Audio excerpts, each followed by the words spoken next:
সম্মানিত দর্শক ও শ্রোতা মণ্ডলী, আপনাদেরকে জানাই প্রীতি ও শুভেচ্ছা। শুভ দিন। আজ শুক্রবার 29 আগস্ট 2025 খ্রিস্টাব্দ। আজকে আমাদের জন্য মঙ্গল সমাচার, সাধু মার্ক রচিত মঙ্গল সমাচার 6 অধ্যায় 17 থেকে 29 পদ। পাঠ করছি আমি উত্তম রায়। পাঠের শিরোনাম দীক্ষাগুরু যোহনের মৃত্যুর কাহিনী। রাজা হেরোদ একদিন লোক পাঠিয়ে যোহনকে গ্রেপ্তার করেছিলেন এবং তাকে শেকলে বেঁধে কারাগারে আটকেও রেখেছিলেন।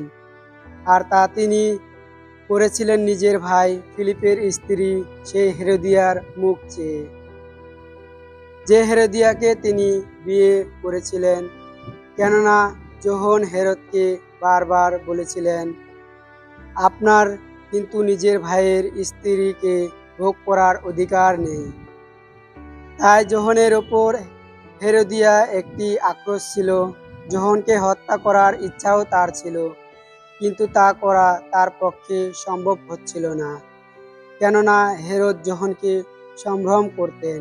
তিনি তো ভালোভাবেই জানতেন যে যোহন একজন ধার্মিক পুণ্যাত্মার মানুষ। তাই তিনি নজর রাখতেন তার যেন কোনো বিপদ না হয়। একদিকে যোহনের কথা শোনার পর তিনি যে কি করবেন তা তিনি বুঝে উঠতে পারতেন না, অথচ যোহনের কথা শুনতে তার কিন্তু ভালো লাগতো। এই সময়ে হেরোদিয়ার হাতে একটা সুযোগ এসে গেল।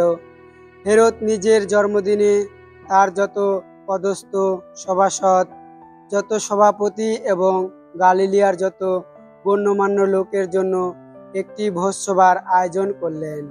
সেই দিন ওই হেরোদিয়ার মেয়ে সভায় নাচ দেখাতে এলো।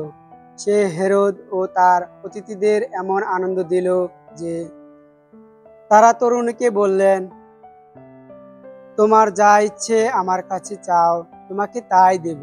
শুধু তাই নয়, তিনি তার কাছে শপথ করে একথাও বললেন, তুমি যা কিছু চাইবে আমি তাই দেব, এমনকি আমার রাজ্যের অর্ধেকটাও দিতে রাজি আছি। মেয়েটি তখন একবার বাইরে গিয়ে তার মাকে জিজ্ঞেস করলো, বলো কি চাইবো আমি? হেরোদিয়া উত্তর দিল, দীক্ষাগুরু যোহনের মাথাটা। সে তক্ষুনি রাজার কাছে তাড়াতাড়ি ফিরে এসে আবেদন জানালো, আমার ইচ্ছা আপনি এখনই একটা থালায় করে আনিয়ে দীক্ষাগুরু যোহনের মাথাটা আমার হাতে তুলে দিন। রাজা খুবই ক্রুদ্ধ হলেন, কিন্তু তার ওই শপথের জন্য আর উপস্থিতদের কথা তিনি তাকে না বলতে পারলেন না। তাই রাজা সঙ্গে সঙ্গে দেহরক্ষীদের একজনকে পাঠিয়ে দিলেন। তাকে আদেশ দিলেন সে যেন যোহনের মাথাটা নিয়ে আসে। সে তখন গিয়ে কারাগারে যোহনের শিরচ্ছেদ করলো। তারপর থালায় করে তার মাথা নিয়ে এসে সেই তরুণীর হাতে তা তুলে দিল। আর সেই তরুণীও আবার তার মায়ের হাতে তা তুলে দিল। তখন এই খবর পেয়ে যোহনের শিষ্যরা এসে তার মৃতদেহটি নিয়ে গেল আর তা রেখে দিলেন একটি সমাধি মন্দিরে। খ্রিস্টের বাণী। খ্রিস্টপ্রভু তোমার প্রশংসা হোক।